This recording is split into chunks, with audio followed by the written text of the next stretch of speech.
Hello guys, good afternoon. Can I take your time in a minute? What is your name guys? Ewan, ako pala si Roel. Noon, is Jairan. Ano si Jamari? Jonathan. What is your work or position? Electrician. Electrician. Carpenter. Electrician. Pintor. Labor. The first question is, how are you with your job right now? Very good. The second question is, what the best thing about your job?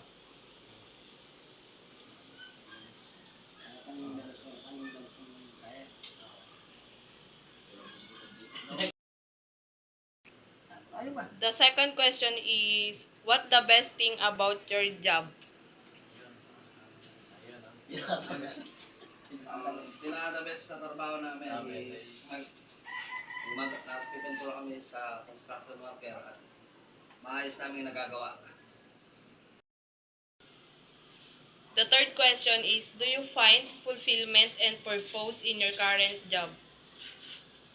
Ayun, sa as a electrician, so natupad ko na una sa lahat natutunan sa pag-electrician.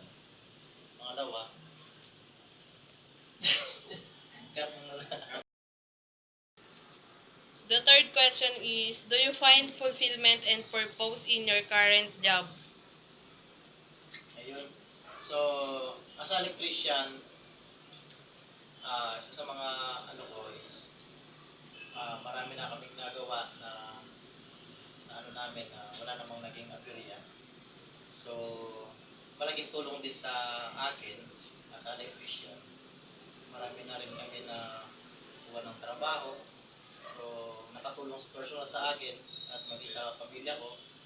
At malaking tulong din sa nagpapagawa ng mga bahay na walang anumang aberya na naging maayos at successful yung aming trabaho.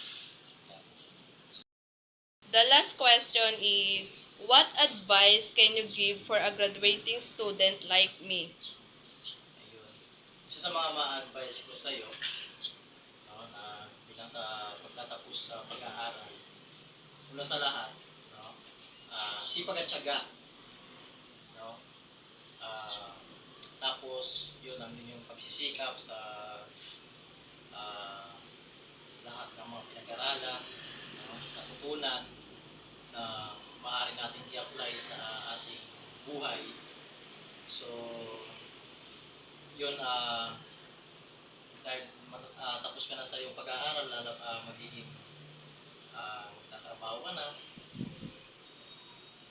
tapos pwedeng ikat mo muna ulit.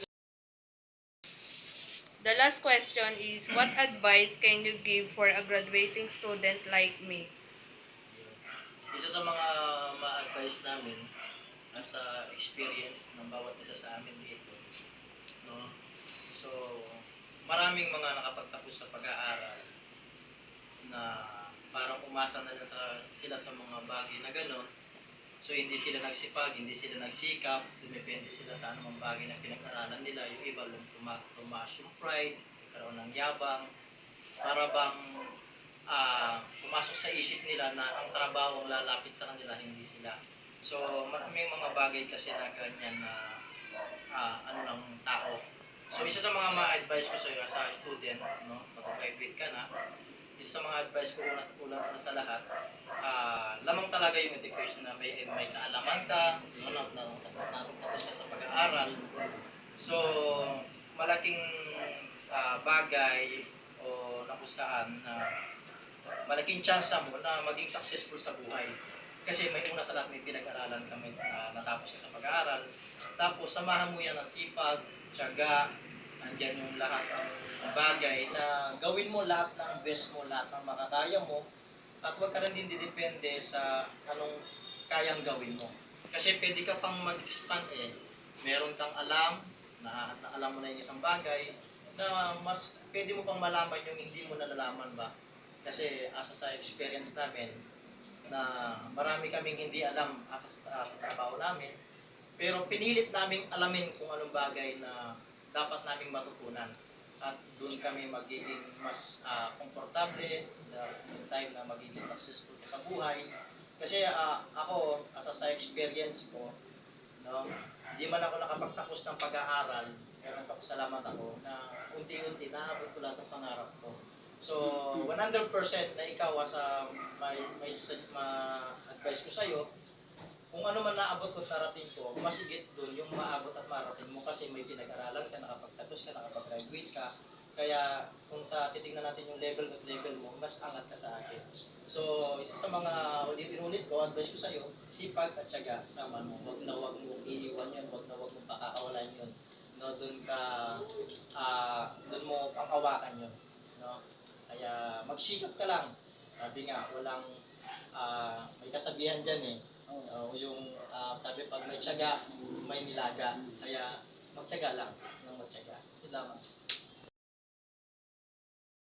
What's your name and your current job right now? Hi, I'm Abigail Ditorion and I am an HR professional.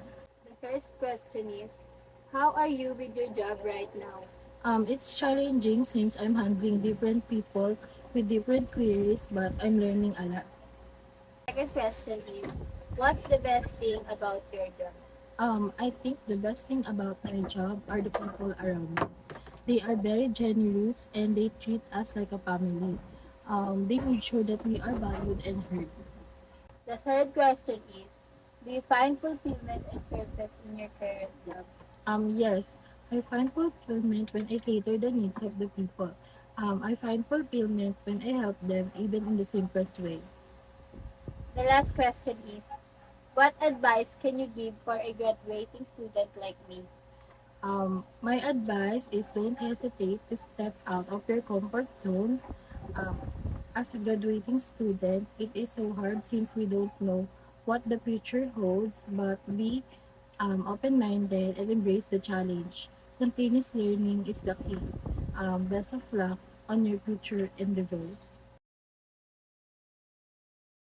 Lastly, I find a retired person here at Sampaloc, Manila. Hi ma'am, good morning. Can I take your time a little bit? What is your name? My name is Marina Parilla Seb. The answering. The first question is what profession did you retire from and how did you choose that career path? Gusto ko po na maranasan na makipag-alubilo sa iba't ibang klaseng tao para sa aking profession. Kasi po, mga malalaking tindahan ang pinupuntahan ko. Isang booking collection. Number 2, can you share the most memorable moment from your career? Memorable moments ko ay yung maniningil ako sa kanila na nakahanda ng ang kanilang pambayad sa akin na hindi na ako nahihirapan na para sila singilin yung kanilang binabayad sa akin. The third question, what were some of the biggest challenges you faced in your job? Ang pinaka-biggest challenges ko po ay pag nangangoleksyon na po ako at the end of the year, mga pera po ang hawak ko. Natatakot din po ako kasi po syempre, hindi natin alam kung ano nangyayari. Kasi nasa field po ako.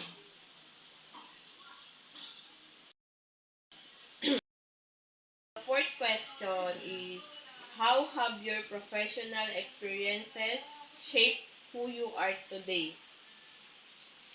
Dati po kasi akong tindera na na-promote ako bilang isang booking collection na nagpupunta sa iba't ibang probinsya. Nag-aalok at nangungoleksyon. Papalawak ko ang aking pakikipag-usap sa iba't ibang klaseng tao bilang natutunan ko sa aking profession dati. Ngayon, naging ahente akong, na-promote ako bilang ahente as professional agent na ang naging trabaho ko po ay mangoleksyon at mag-anok ng aming mga produkto. The last question, what advice can you give for a graduating student like me? Kapag nagkaroon na kayo ng profession, maging maingat kayo sa pakikisalamuha sa iba't ibang klaseng tao. Intindihin nyo yung mga kalagayan bilang isang komunidad sa iba't ibang klaseng kahalubilo mo sa tao. A little bit time, ma'am. This is a big help to me to finish the three category I need in my school. Thank you for cooperation and have a nice day. Thank you. Habang nag-i-interview ko, yung experience ko sa mga taong in-interview ko was good dahil since shy type person nga ako, so dahil sa vlog na to, mas naboost ko yung confident ko na makipag-usap sa iba't ibang tao. And inisip ko na i-left out ko muna yung pagiging shy type ko. Siguro ito na yung panahon o oras para hindi ko maisip na ganun akong tao since graduating na nga ako. So parang mas naisip ko na ito na yon, ito na ako, dito ako nagsisimulan sa vlog na to, na binigyan kami ng opportunity para maging mas magaling pa kami makipag-communicate kahit kanino man. And then, yung learning na nakuha ko sa tatlong taong in-interview ko ay iba't ibang kaalaman tungkol sa kanilang karanasan sa pagtatrabaho, like sa blue-collar job. Sila ay hindi man nakapagtapos ng pag-aaral, pero nagsumikap sila para maabot kung ano man yung ginagawa nila ngayon, kung ano man yung posisyon na meron sila ngayon, dahil sa sipag at tiyaga at determinasyon nila sa buhay para sa kanilang pamilya, or para sa kanilang sarili, or para sa mga kanilang kliyenteng ginagawa ng iba't ibang disenyo ng bahay, kung ano man yung dream house ng mga kliyente na yon. And then sa white collar job naman ay isa siyang human resources employee. Then, syempre bilang isang yung HR employee, kailangan may mahaba kang pasensya. So, ayun yung natutunan ko sa isang white collar job worker na na-interview ko. Kailangan may mahabang pasensya, marunong ka din makipag-communicate, good communication like that. Kasi nga nasa HR field ka, so maraming employee na pasaway, nagagawa ng kwento para ma-save lang yung sarili nila sa cases na lalabas sa HR. And lastly, the retired person, since siya ay naging sales lady muna ng una bago na promote bilang booking collection or isang ahente sa iba't ibang probinsya. So, yung natutunan ko sa kanila is yung pagiging determinant sila sa buhay para sa kanilang mga pamilya. And then, lastly is yung pinaka naging greatest impact doon sa tatlong in-interview ko, sa blue-collar job, white-collar job, and lastly is the retired person. Yung pinaka naging impact sa akin is the part of worker na under sa blue-collar job. Kasi sabi nga nila, hindi man sila nakapagtapos, pero nandito sila ngayon or nandun sila sa kinatatayuan nila bilang mga workers, construction workers, pintor, electrician, labor. Sila yung mga taong may sipag at tiyaga at dedikasyon sa buhay nila, para sa sarili nila, para sa pamilya, or para sa ibang tao na gusto nilang matulungan para mabuo yung dream house na yon or dream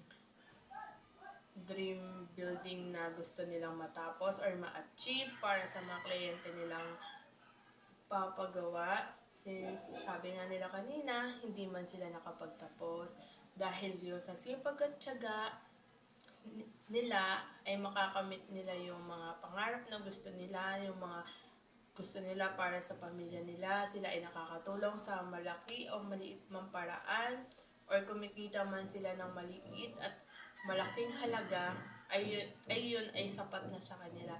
So para sa akin, sa blue collar job ako, mas nagkaroon ng greatest impact kasi parang like me, since I'm graduating student, na magsisimula pa lang sa pagharap ng realidad sa labas ng paaralan once na ako ay nakagraduate na.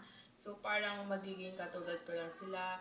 Ayun nga lang sabi nila sa akin, mas magiging successful ako since ako ay may kaalaman, sapat na kaalaman para sa realidad na haharapin ko sa labas ng aking community, or mas may makakasalamuha pa akong iba't ibang tao dito sa ating bansa or sa ibang bansa man, kung saan man ako mapadpad, ay bibitbitin ko yung mensahe nila sa akin na huwag kong kakalimutan yung sipag at tiyaga para maging successful ako sa buhay ko, para makatulong din ako sa ibang tao, para na rin makatulong ako sa mga magulang ko, at lalo at higit sa lahat ay makatulong ako sa mga kapatid ko since ako yung breadwinner nila.